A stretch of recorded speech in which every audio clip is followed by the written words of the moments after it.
Hey, everybody. Welcome to The Climb. I'm your host, Adrian Branch, former NBA world champion and ESPN analyst. And this show is all about celebrating people's story, how they overcome, turning lowlights to highlights, turning setbacks to success.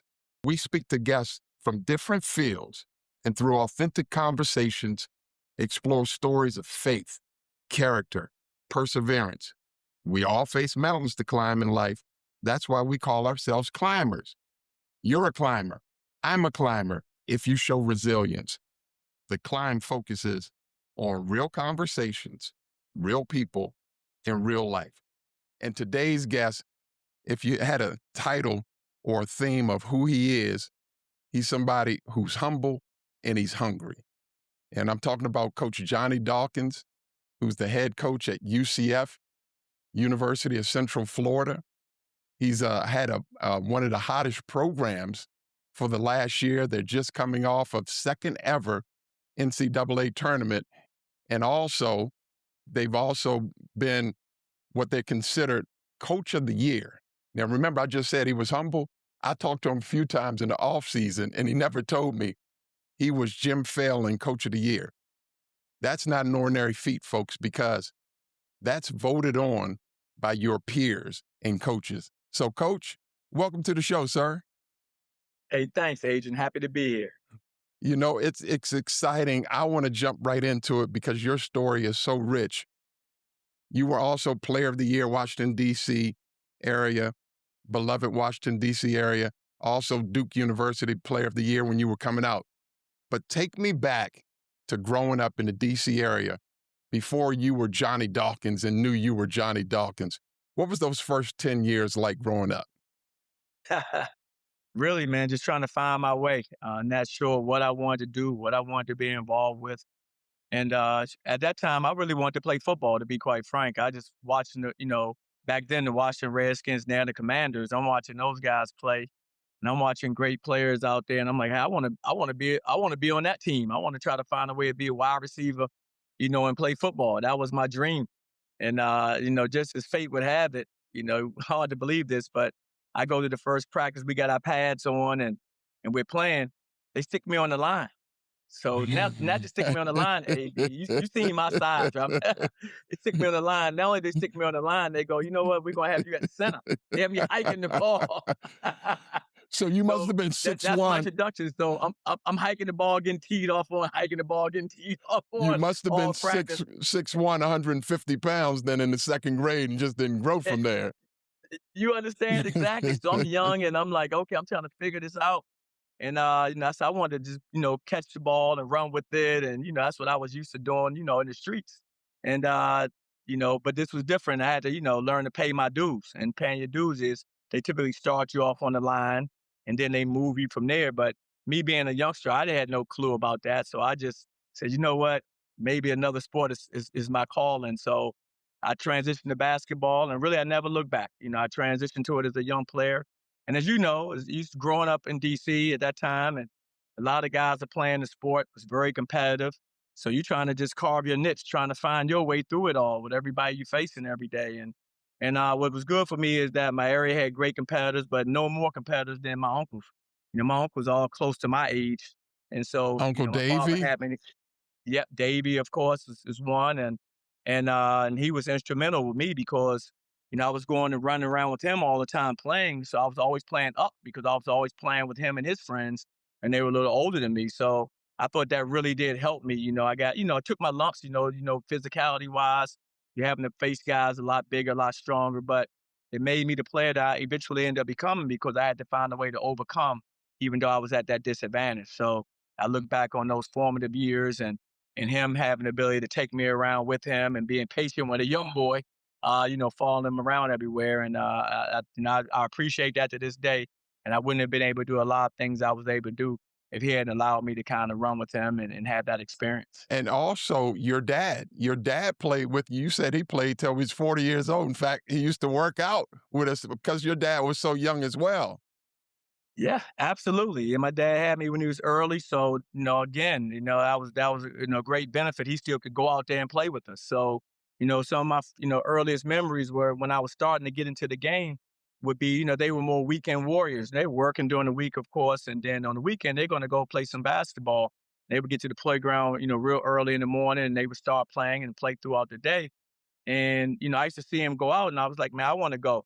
And they used to try to leave me because I'm little. They didn't want to have to watch me and babysit me at the playground. Tag They along. would, they would leave. I'm like, they left, they left. So I got wised up and said, you know what, I'm going to start, I know it's Friday night. I'm gonna start going down there and lay down in front of the door so they can't get out this house without having, to take me with them.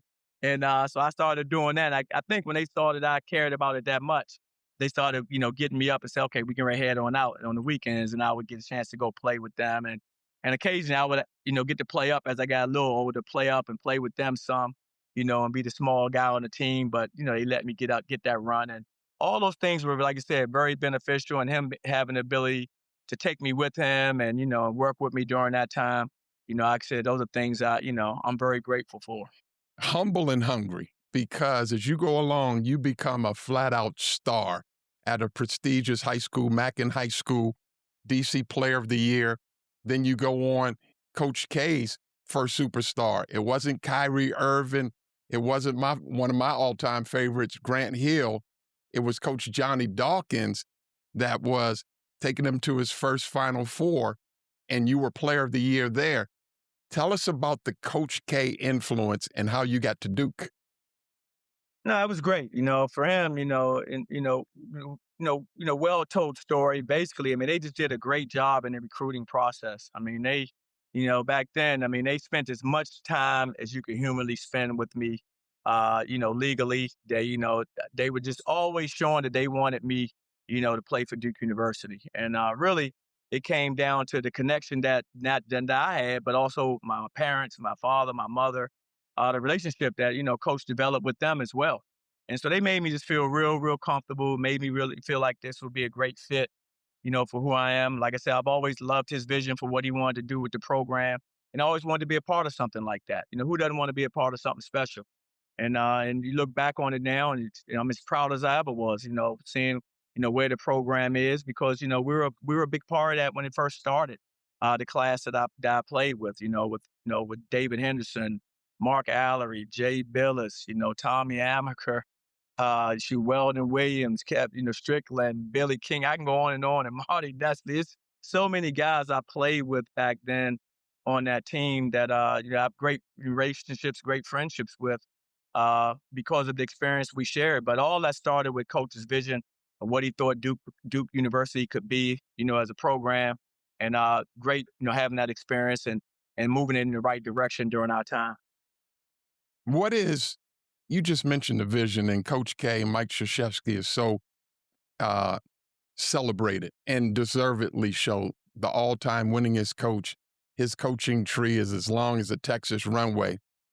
What made him so good? What was his secret sauce to his success? He's an unbelievable people person from the standpoint, he gets to know you. He's big on relationships. And when he gets to know you, he also understands, what kind of makes you tick, what's going to bring the best out of you.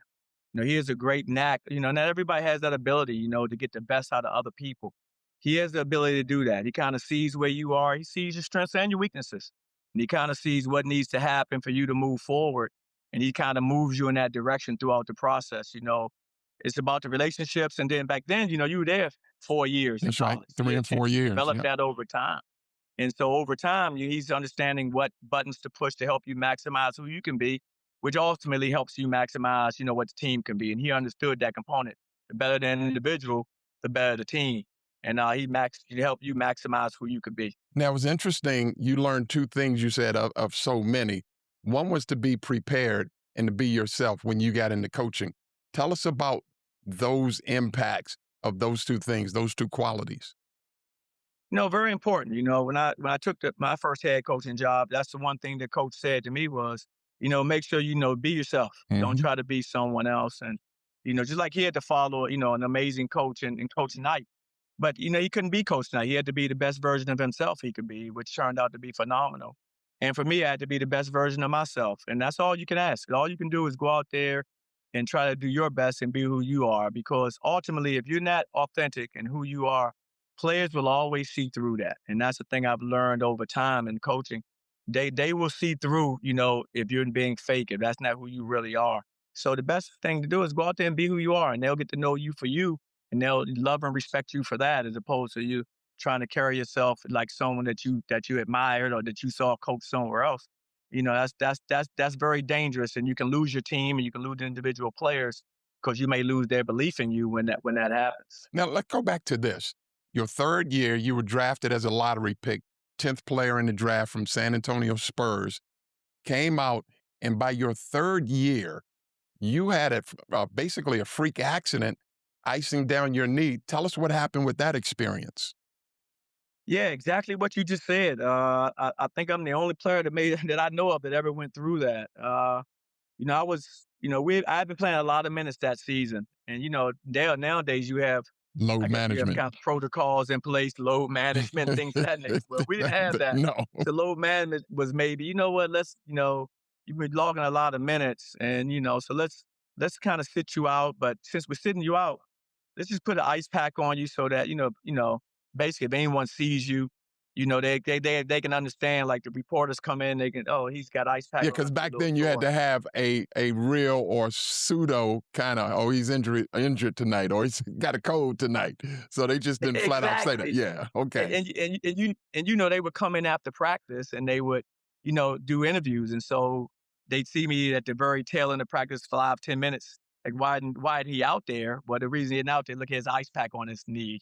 And so the ice pack was put in a place where it was put in an area at the time. I'm not sure if people fully understood of the dangers that may occur if you put it there. And they put it on the outside of my knee. And so they put it on the front and back of the knee is fine, but you have to be careful putting the ice pack on the outside of your knee because you have a nerve that runs down the outside that's superficial, is right under the skin, called the peroneal nerve.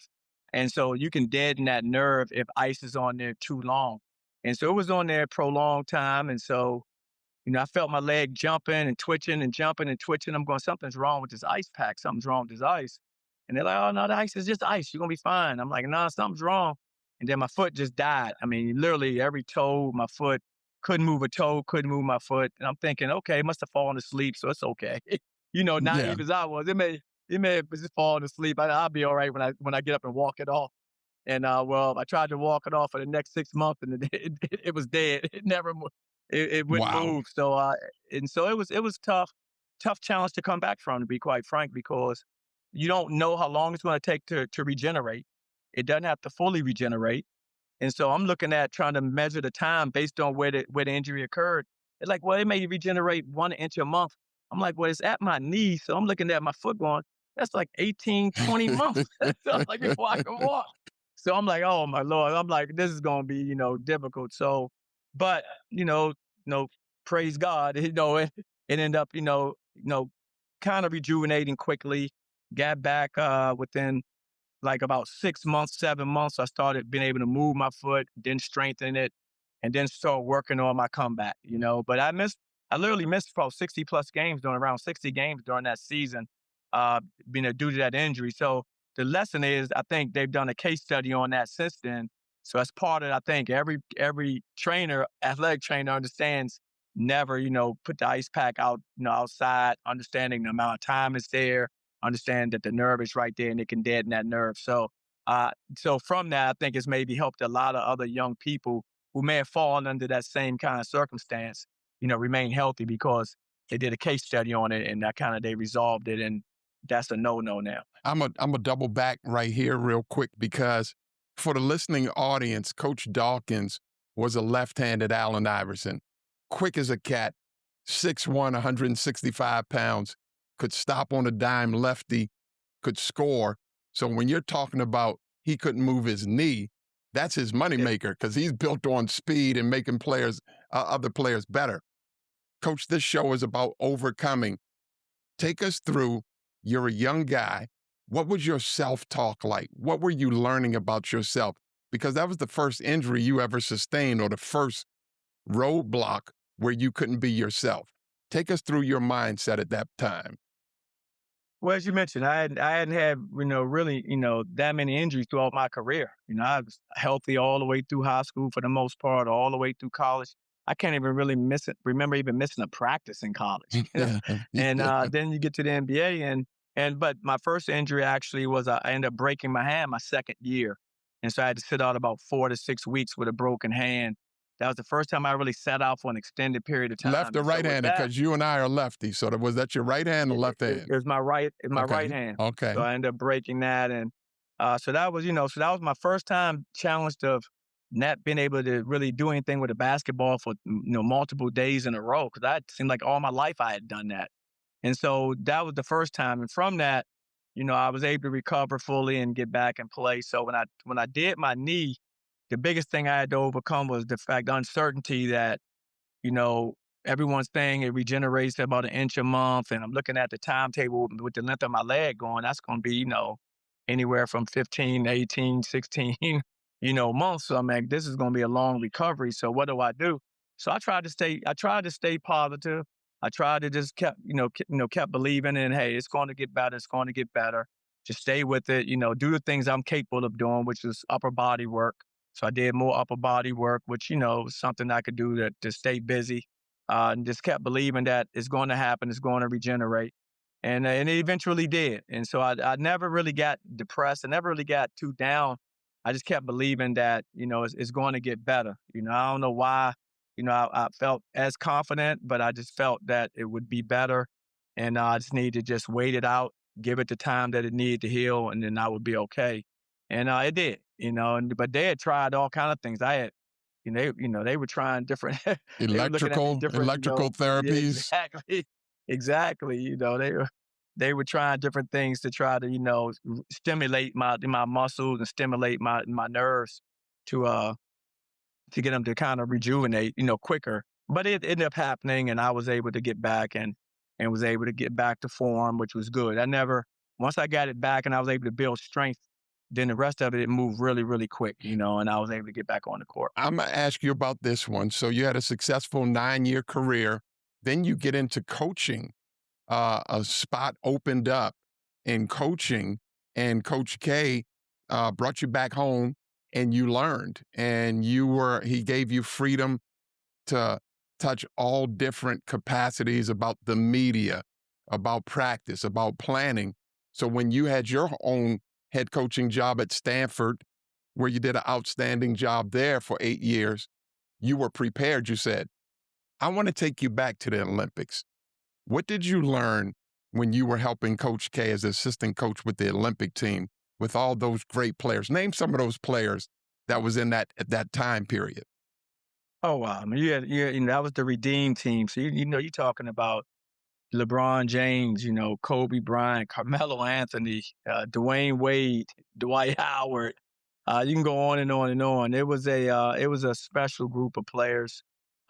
Just Jason Kidd. I mean, just incredible talents, but amazing people. Amazing people. You get to that level, and I always I'm taking in information from people as I go along, and I got there and everyone's saying, you're not going to like coaching the players. This the new generation of NBA players. You're not going to like it. You came from the NBA. It's going to be different. Man, I loved every single day, and I was there for 3 years with those guys. There's not one day I didn't love working with those guys. Not one bad day.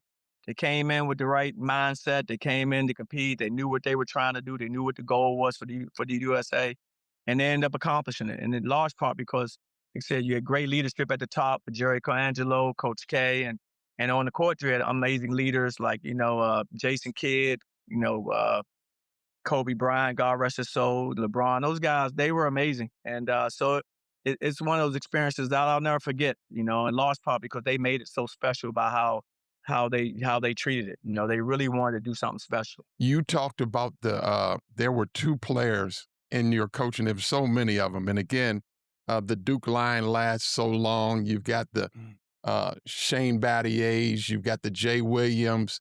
Oh my goodness, Christian Laettner, Kyrie Irving, Grant Hill. But there was a Kobe Bryant story that you talked about when you were working him out and had 45 minutes to go and didn't know if you would make it. Tell us about that with how intense he was. Oh, it was incredible.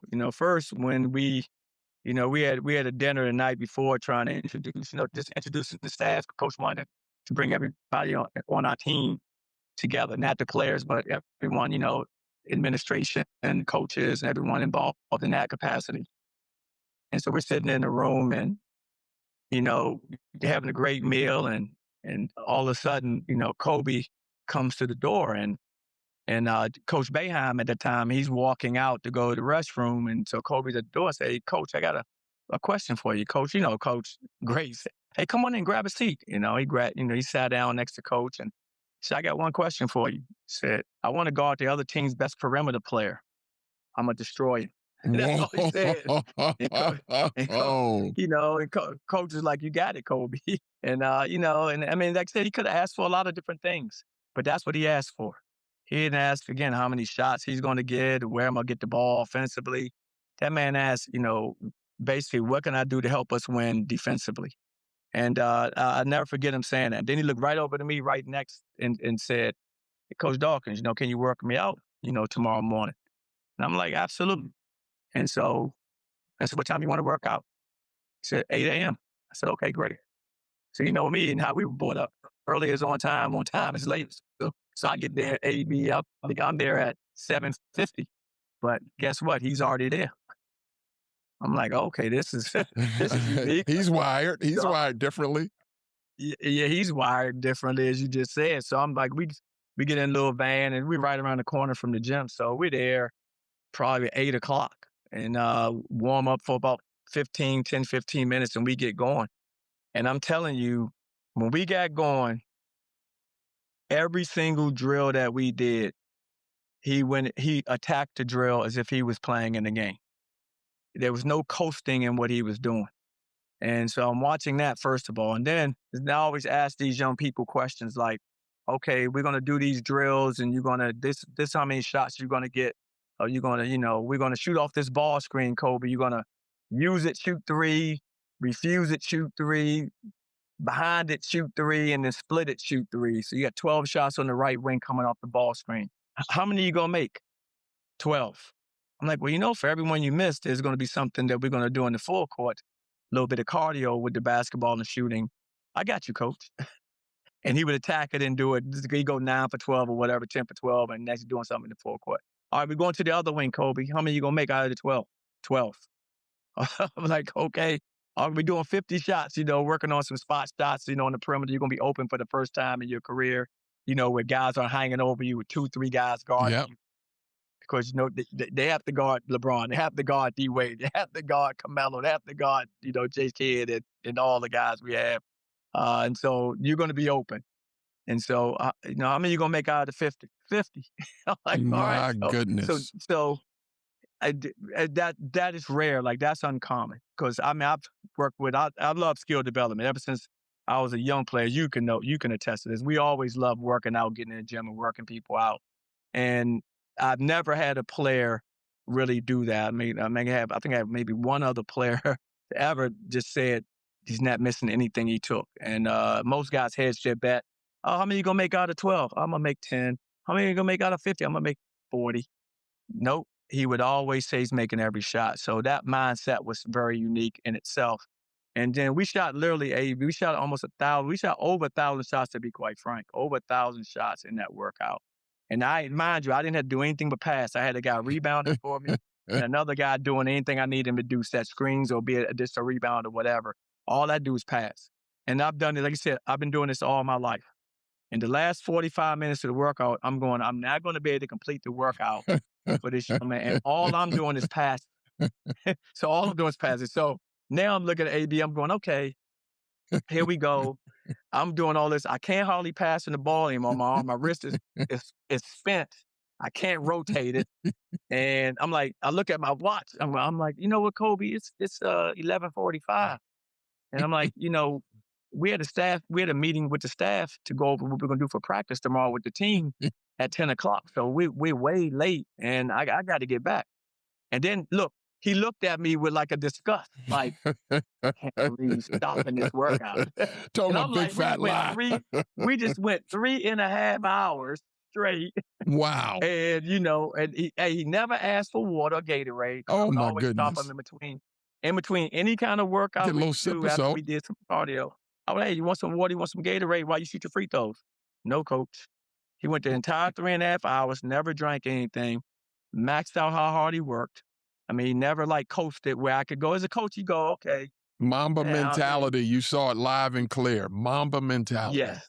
Wow. So that's why when people have stories about him, I always go, they're true.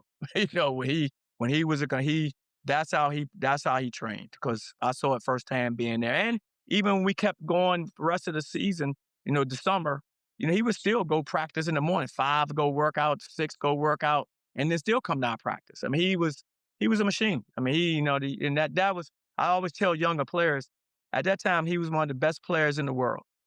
He and LeBron, these guys, he's the best players in the world. He was still working like he was trying to become that, even My though he was goodness. already there. Wow. And that says a lot about, a person and it definitely says a lot about who he was. I want to parlay that because now you've come and you had your own program. You just celebrated your 10th year. It was a hot team. This was a legendary season. You went to the tournament. Coach of the year. Congratulations. Talk about your core values when you're recruiting players and who you are and what you believe.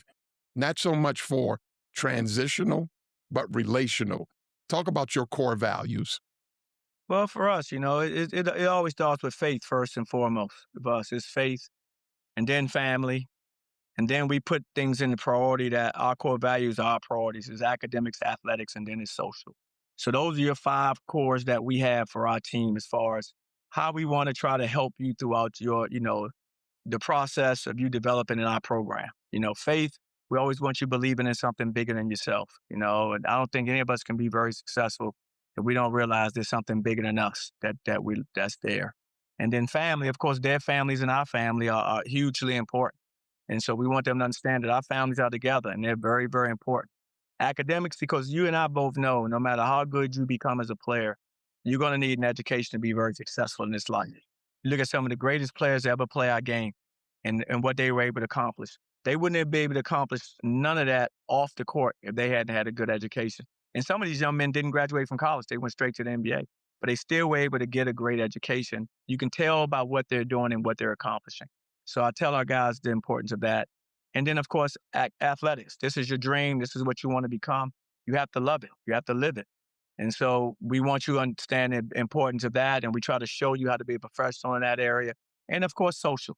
You have to have balance in life. Now, social can't be the biggest thing you do in life because you won't accomplish very much. But you have to have a balance where you have to be able to enjoy yourself in life. Life it goes by fast enough. So we want you to enjoy it, but understanding social is the last component to that.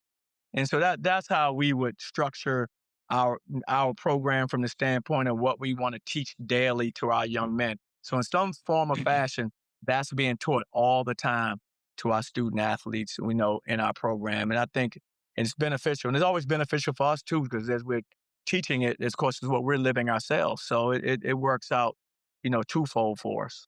Well, I want to personally thank you because I've seen you and I've seen how you've allowed me to come and talk to the team and challenge the team. And you're just a solid, humble, fundamental guy. Play hard, play smart, play as a team. Go back to this.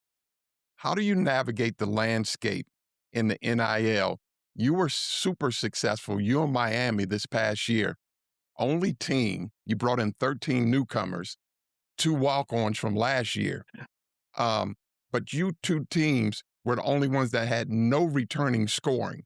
So that bodes well to culture. That bodes well to non-negotiables.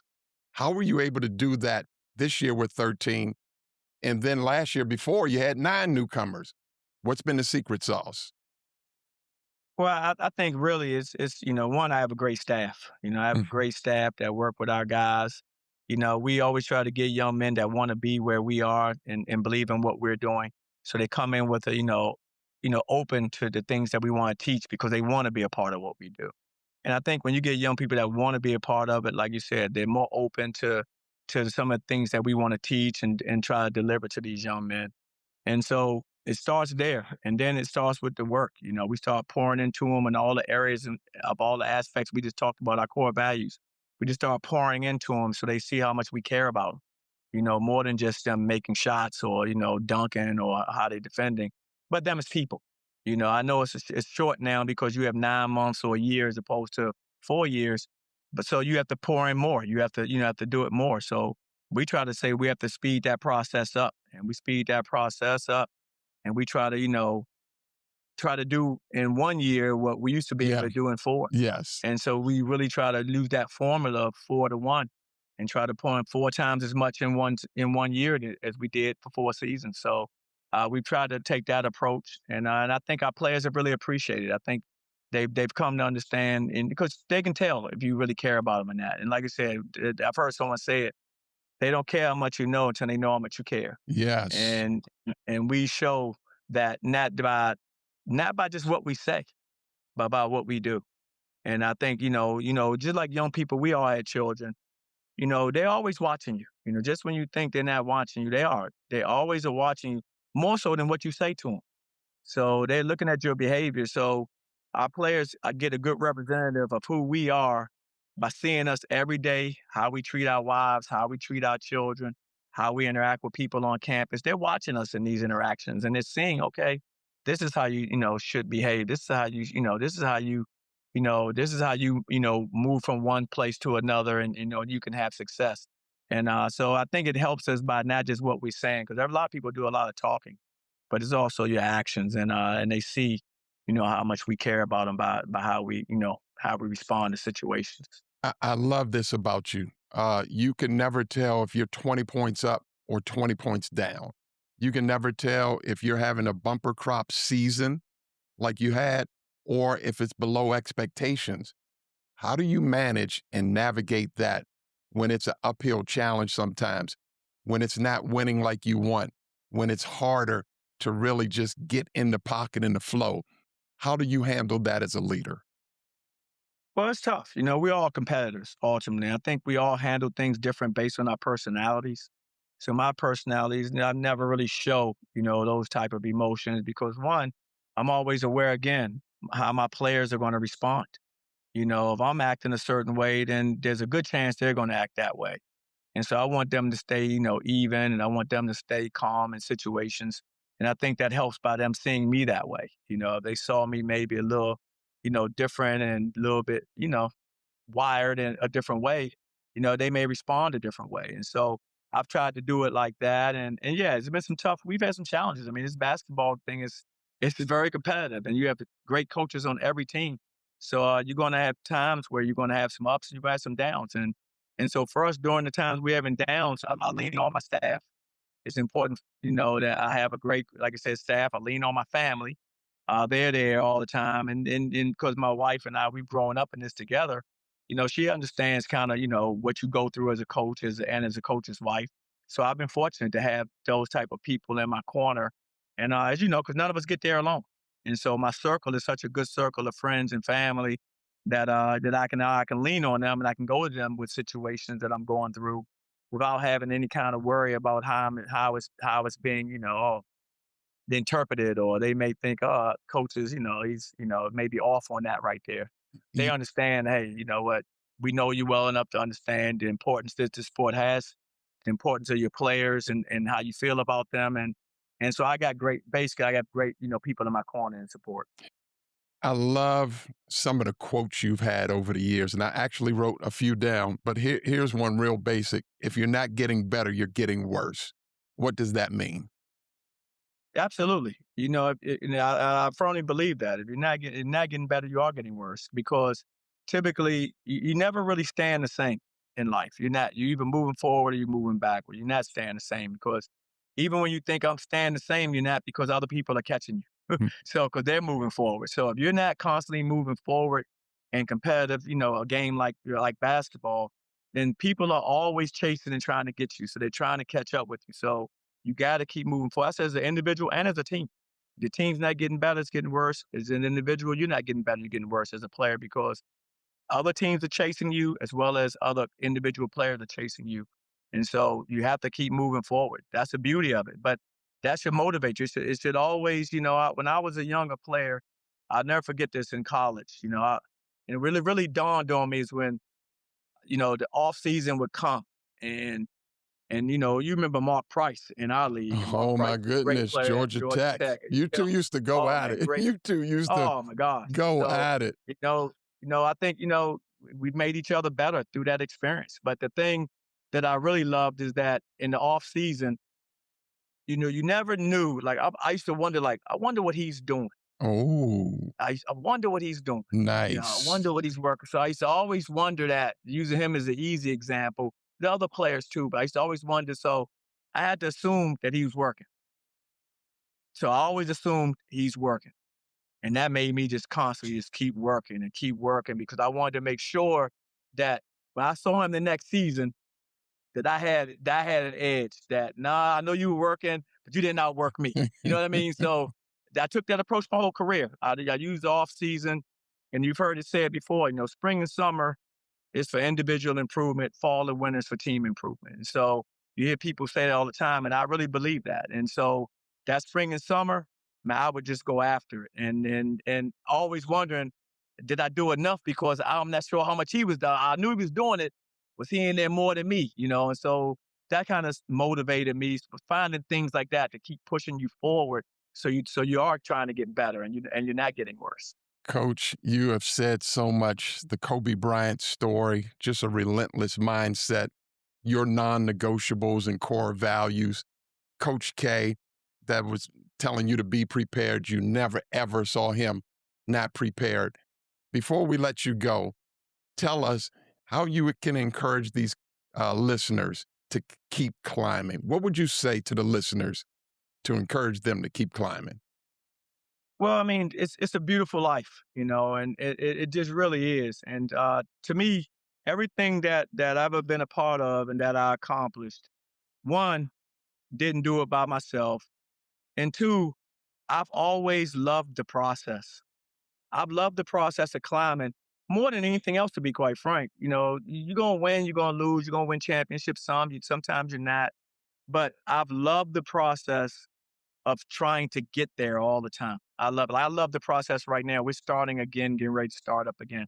I love that process of chasing that and trying to accomplish and do something special.